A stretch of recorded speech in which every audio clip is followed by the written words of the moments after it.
السلام عليكم ورحمة الله وبركاته، أهلا بيكم في حلقة جديدة من كورس تعلم اللغة الإنجليزية من الأفلام والمسلسلات. كنا بدأنا الحلقة اللي فاتت في مسلسل جديد اسمه Game of Thrones. طبعا المسلسل أشهر من إن أنا أتكلم عنه، فمش هضيع وقتك فيه، ولكن عايز أقول لك عليه إن الحلقة بتاعت النهاردة بتبني على الحلقة اللي فاتت، لأن الحلقة اللي فاتت متاخدة من مشهد طويل جدا ما كانش ينفع أحطه وإلا الدرس هيكون طويل قوي. فالحلقة دي جزء رقم 2 للحلقة اللي فاتت، بتبني على الحلقة اللي فاتت علشان يكملوا بعض. فكل حاجة تكون مترتبة في دماغك. وكنت وعدتك في مقدمة الحلقة اللي فاتت إني هحل لك مشكلة لقاعدة ما بتغلب ناس كتيرة، وبالفعل عملت ده. أنا أدعي إن أنت بإذن الله من بعد الحلقة دي مش هيكون عندك فيها أي مشكلة، والناس اللي شافت الفيديو للآخر تشهد بده وتكتب لنا تحت في الكومنتات. دي أول حاجة. الحاجة التانية، النهاردة هنعمل نفس اللي إحنا عملناه الحلقة اللي فاتت. هشرح لك أهم الكلمات والمعاني، التعبيرات اللي هتظهر معانا، وطبعا المفاتيح الصوتية او الاختصارات الصوتيه اللي انا بعلمها لك في حدود اللهجه. طبعا النهارده كمان زي الحلقه اللي فاتت معانا محاكمه الراجل ده اللي هيظهر قدامك على الشاشه. الراجل ده هنا بيتكلم باللهجه البريطانيه، ودي حاجه كويسه لان ده جانب محتاجين نغطيه، فنعرف نقارن بين البريطاني والامريكي للناس اللي بتسال ايه الفرق ما بينهم، واقول لك دي بتتقال كده ودي بتتقال كده. الفروقات دي مهمه وهتساعدك برضو تفهم الناس اللي بتتكلم بلهجات مختلفه، فهيسهل عليك الطريق اكتر. ولكن طبعا مش هنسى الجانب بتاع القواعد. النهارده كمان معانا قاعده بتغلب ناس كتير، عامله صداع لناس كتير، ولكن اوعدك بعد ما تشوفها معايا النهارده وبعد الشرح اللي هشرحه لك مش هيكون عندك فيها اي مشكله، وده وعد. اخيرا قبل ما اسيبك تكمل الحلقه، هيكون في مفاجاه كبيره جدا على القناه جايه، اوعدك انها هتغير طريقه تعلمنا للغه الانجليزيه في الشرق الاوسط كله. ولو بتقولي ما تكبرش الموضوع، اقول لك يوضع سره في اصغر قنواته. يلا نشوف معناه ايه. Have you nothing to say in your defense? Nothing but this. I did not do it. I did not kill Joffrey, but I wish that I had. I wish I was the monster you think I am. I wish I had enough poison for the whole pack of you. I would gladly give my life to watch you all swallow it. Samarin! Samarin! Escort the prisoner back to his cell. I will not give my life for Joffrey's murder, and I know I'll get no justice here, so I will let the gods decide my fate. I demand a trial by combat.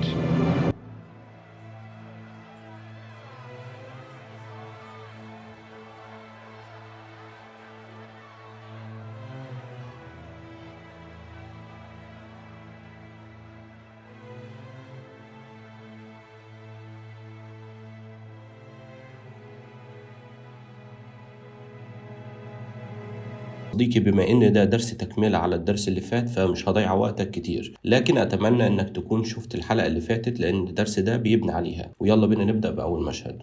Have you nothing to say in your defense? Have you nothing to say in your defense? Have you nothing to say in your defense? طيب هو قال له have you nothing to say in your defense. have you nothing to say in your defense. خليني اشرحها لك واحدة واحدة. لما بتقول لحد have you nothing يعني بيكون معناها ليس لديك، اللي هو انت ما عندكش يعني. to say، كلمة say يعني انك تقول حاجة، وده طبعا فعل. in your defense دي محتاجة شرح بسيط. in your defense، كلمة defense يعني دفاع. لما تقول لحد عندك حاجة تقولها عشان تدافع عن نفسك فبتقول in your defense، فالجملة كلها تكون مرتبة كده. have you nothing to say in your defense بمعنى يعني ما عندكش حاجة تقولها في الدفاع عن نفسك، اللي هو ليس لديك ما تقوله في دفاعك عن نفسك. طيب شوف المشهد اللي بعده كده وارجع لي تاني. Have you nothing to say in your defense? Nothing but this. Nothing but this. Nothing but this. طيب الجملة دي تبان بسيطة وما فيهاش حاجة تتشرح، لكن صدقني وراها قاعدة مهمة جدا انك تعرفها. الاول شايف الكلمة دي كلمة but، انا عايزك تحل الاشكالية او التشابك اللي في عقلك لما بتشوفها بتترجمها لكلمة ولكن. ولكن كلمة but كترجمة لكن دي احد استخداماتها مش كل حاجة. زي معانا هنا كلمة nothing but دي كده لوحدها قاعدة بيكون معناها لا شيء سوى، فهو بيقول له nothing but this يعني لا شيء سوى هذا اللي انا قلته او اللي انا راح اقوله تاني. تمام كده؟ تعالى بقى اديلك شوية امثلة من عندي وصدقني انت محتاجهم، انا مش قصدي اكتر عليك. الاول تعبير nothing but. مثال she eats nothing but vegetables. she eats nothing but vegetables. يعني هي بتاكل ولا حاجة ما عدا الخضار.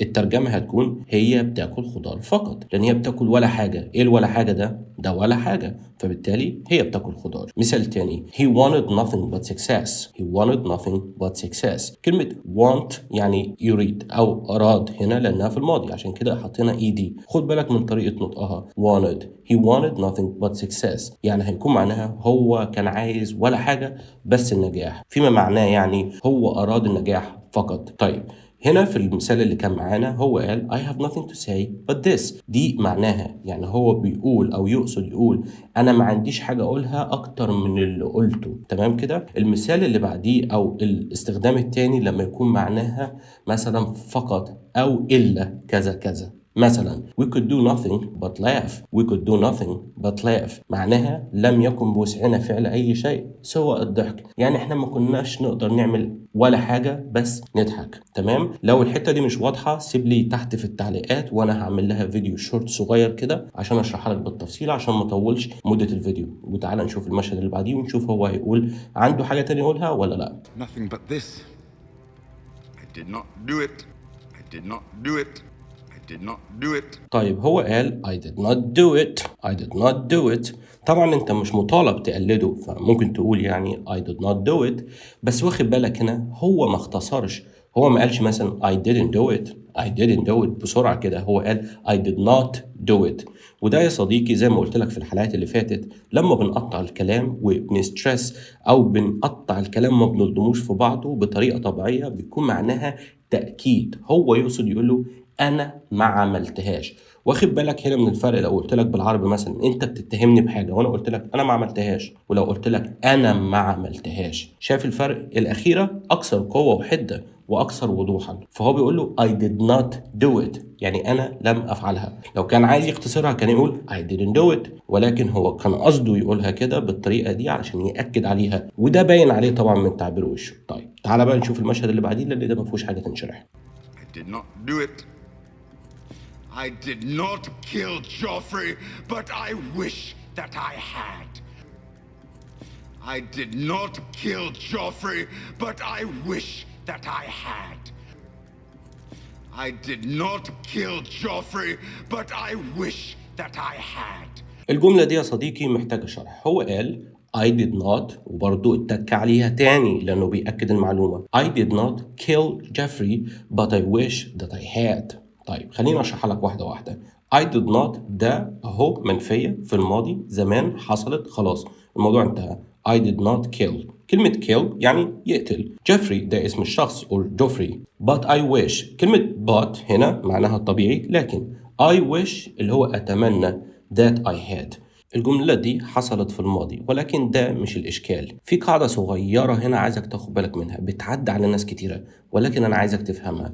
كلمة I wish I had الجملة دي بتتقال لما تكون بتتكلم عن حاجة حصلت في الماضي وانت ندمان انها ما حصلتش او كنت بتتمنى انها تحصل. يعني هي طريقة للتعبير عن الندم او الرغبة في تغيير حاجة فاتت. هو هنا بيقول له انا ما قتلتش الشخص ده بس اتمنى لو كنت قتلته. معنى كده هو ندمان، هو يتمنى ان هو كان عمل كده، لو رجع بالزمن كان قتله. بس هو يقدر يرجع بالزمن؟ أكيد لأ. عشان كده بنستخدم الجزئية دي عشان نعبر عن حاجة ما عادش ينفع فيها التغيير، حاجة حصلت في الماضي خلاص الموضوع انتهى ما بقاش من إيدي. خلينا أديلك مثال من بره عشان تفهمني أكتر. I wish I had studied for the exam. I wish I had studied for the exam. أتمنى لو كنت ذاكرت للامتحان. هنا واضح إن أنا دخلت الامتحان ولبست وما عدتش أو سقطت، فعشان كده بتمنى إن أنا أكون عملت كده. الموضوع انتهى. مثال تاني I wish I had spoken to her.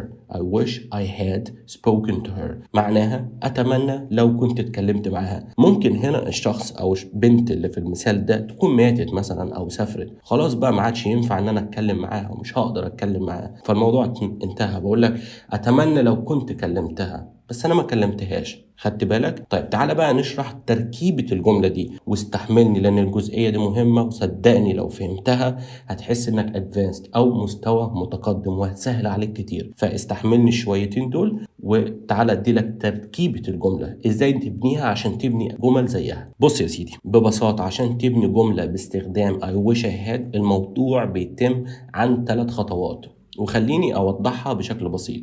1. استخدم I wish في البداية كده. 2. ضيف had I wish I had. تمام كده. 3. ضيف الفعل في التصريف الثالث. تمام، هشرحه لك في حلقة جاية ما تقلقش، لكن هدي لك أمثلة. مثلا الفعل go التصريف الثالث بتاعه gone، see seen، eat eaten، study studied. حلو كده. فالصيغة النهائية بتكون I wish plus subject plus had plus the past participle اللي هو التصريف الثالث للفعل. مثال تاني I wish I had studied harder. طيب I wish دي التركيبة الأولى اللي احنا قلنا عليها.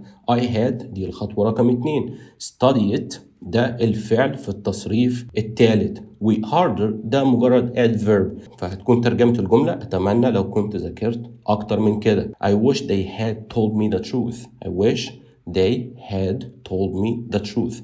أتمنى لو كانوا قالوا لي الحقيقة. تمام. I wish دي التركيبة الأولى.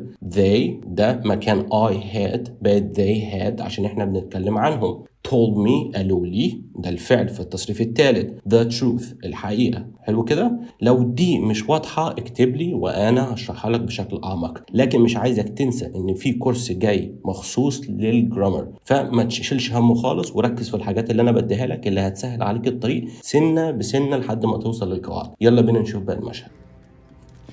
I did not kill Joffrey, but I wish that I had. I wish I was the monster you think I am. I wish I was the monster you think I am. I wish I was the monster you think I am. المشهد ده على فكرة مشهد ايكونيك لدرجة ان هو بيتاخد منه اللقطة دي ويتحط كده على التيك توك والفيديوهات القصيرة لانه مشهد مؤثر جدا. هو بيقول I wish I was the monster you think I am. I wish I was the monster you think I am. I wish يعني أتمنى، ودي درسناها قبل كده. I was دي كأنك بتقول كده أتمنى لو كنت the monster. كلمة monster يعني الوحش. You think I am كلمة think يعني تعتقد. I am هنا الذي أكون، بمعنى يعني أتمنى لو كنت الوحش الذي تعتقدون أنني كذلك، أو أتمنى أن أنا كنت الوحش اللي أنتوا كلكم فاكريني ده.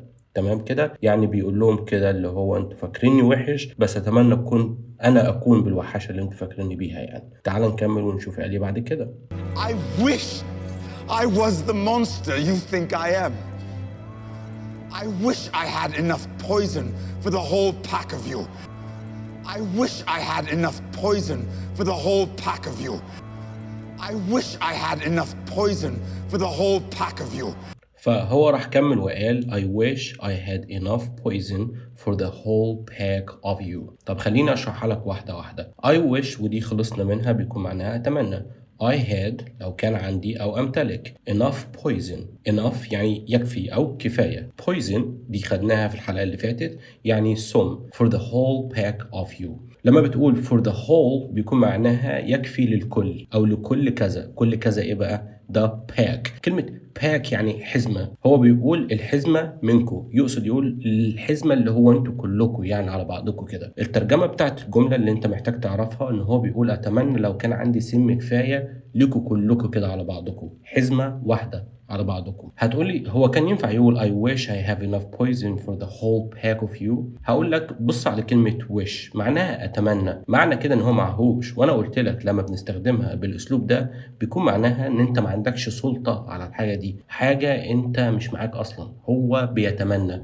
هو انت ممكن تقول لي مثلا اتمنى يكون عندي عربية وانا اظن ان انت عندك عربية؟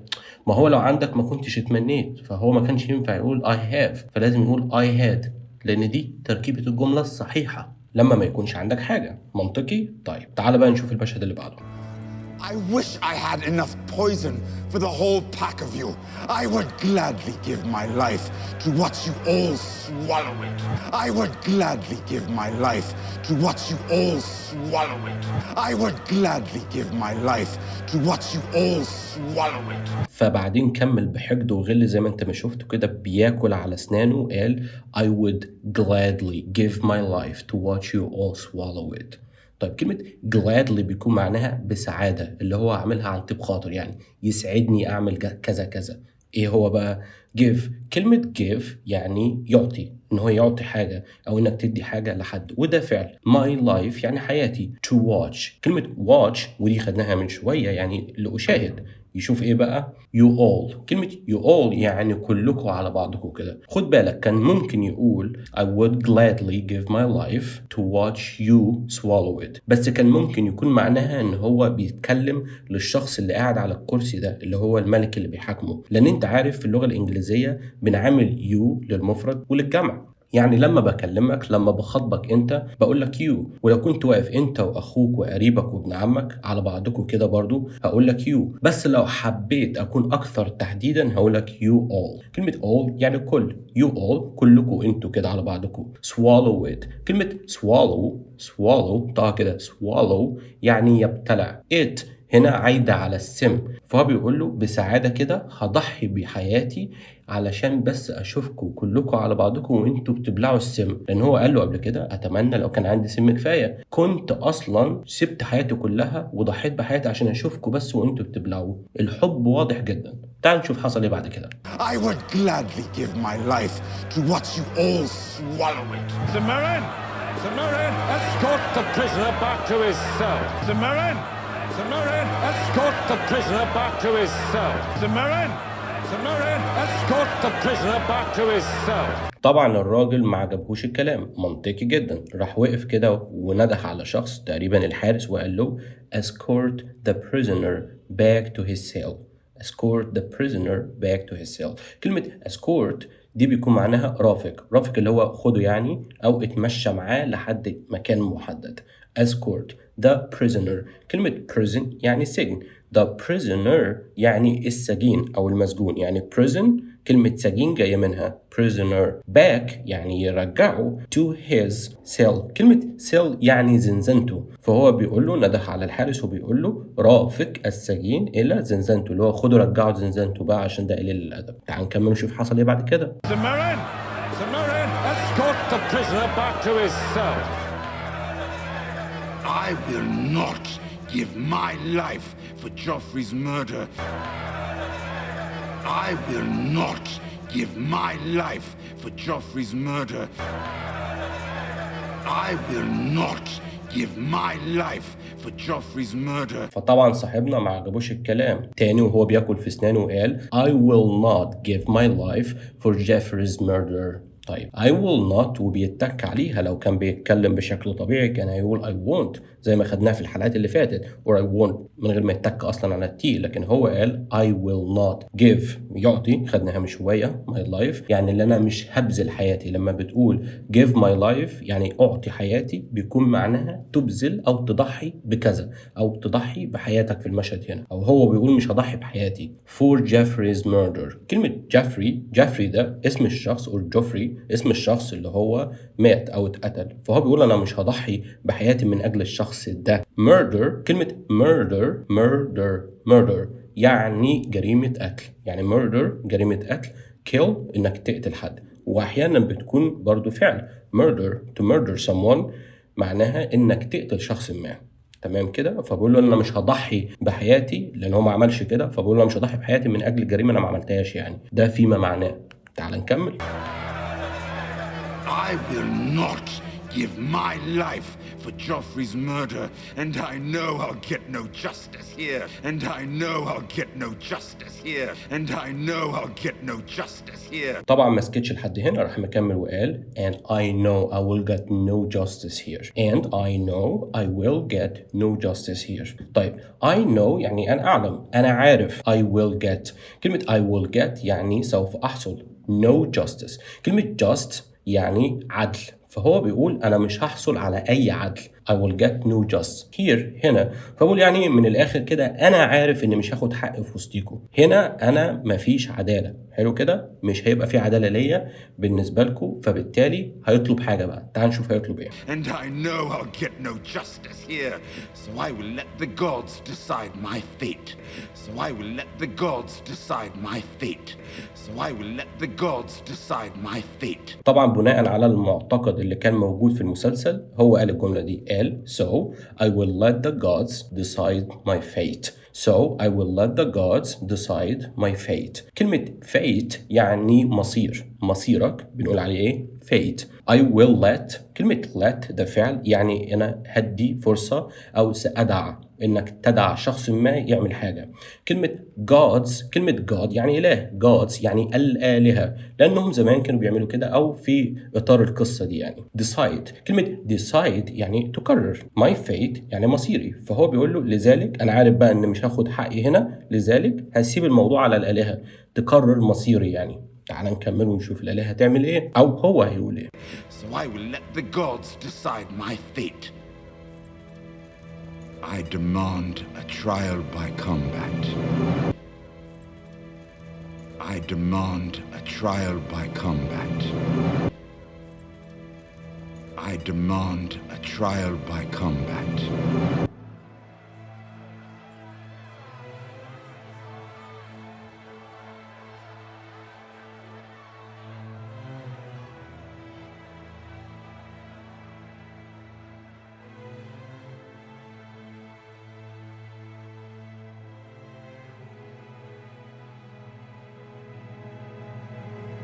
طبعا زي ما حضراتكم شفتوا كده القاعة وقفت على رجل والناس كلها اتصدمت. هشرح لكم بعد شوية ليه الصدمة دي، ولكن تعالى نفصص الجملة الأول. هو قال I demand a trial by combat. I demand a trial by combat. كلمة demand إنك تطالب بشدة، خصوصا إنك تطلب أو تطالب بحاجة كانت حق مشروع ليك. I demand a trial. كلمة trial دي درسناها في الحلقة اللي فاتت، ودي بيكون معناها محاكمة. by يعني عن طريق أو من خلال.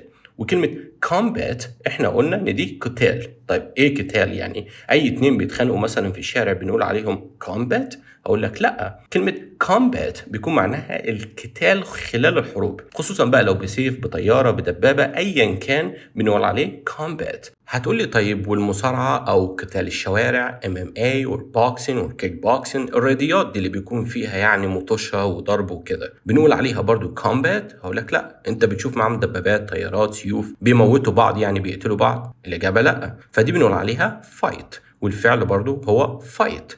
وممكن نقول أحيانا fighting لما بيكون في خناقة أو شجار بين شخصين، ولكن هنا احنا بنتكلم عن قتال، في حد حضرتك هيموت من الآخر كده. هتقولي طب إيه الفكرة وليه في صدمة أصلا؟ هقول لك لأن هو كان قال في المشهد اللي قبليه أنا هخلي بقى الآلهة هي اللي تحدد. ده يا سيدي كان عندهم أو في خلال أو في سياق القصة والعصر ده، كان لو أنت مثلا مجرم أو أنت محاكم أو مطلوب منك إنك تدخل السجن أو إنك تتحاكم من أجل حاجة عملتها أو يظنوا إنك عملتها، ممكن تطلب ان الآلهة هي اللي تحدد. الآلهة دي هتحدد ازاي وهتعرف ازاي؟ هقول لك بيجيبوا واحد مثلا يكون جامد قوي ويخليك تدخل معاه في قتال اللي هو كومبات، ولو انت يا سيدي فزت وما قتلكش وانت قتلته يبقى انت كده ما عملتش حاجة، انما هو لو قتلك بقى فخلاص حظ سعيد المرة القادمة. ده لو كان في مرة قادمة. جميل كده. طبعا انا بتكلم في سياق القصة او في العصر ده لما كان بيحصل كده. انا مش متأكد ان كان فعلا بيحصل كده وده في خلال القصة بس، لكن انا حبيت اشرح لك الجزئية دي عشان تفهم الناس دي كانت مصدومة ليه. طب جميل قوي كده، شرحنا فصصنا المشهد كله.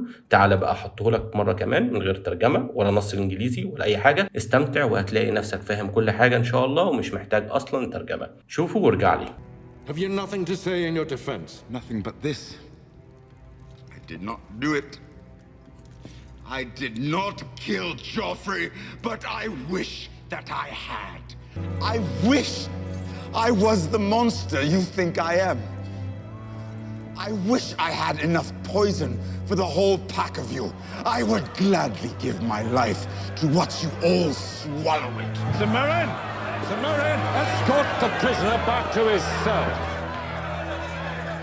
I will not give my life for Joffrey's murder, and I know I'll get no justice here, so I will let the gods decide my fate. I demand a trial by combat.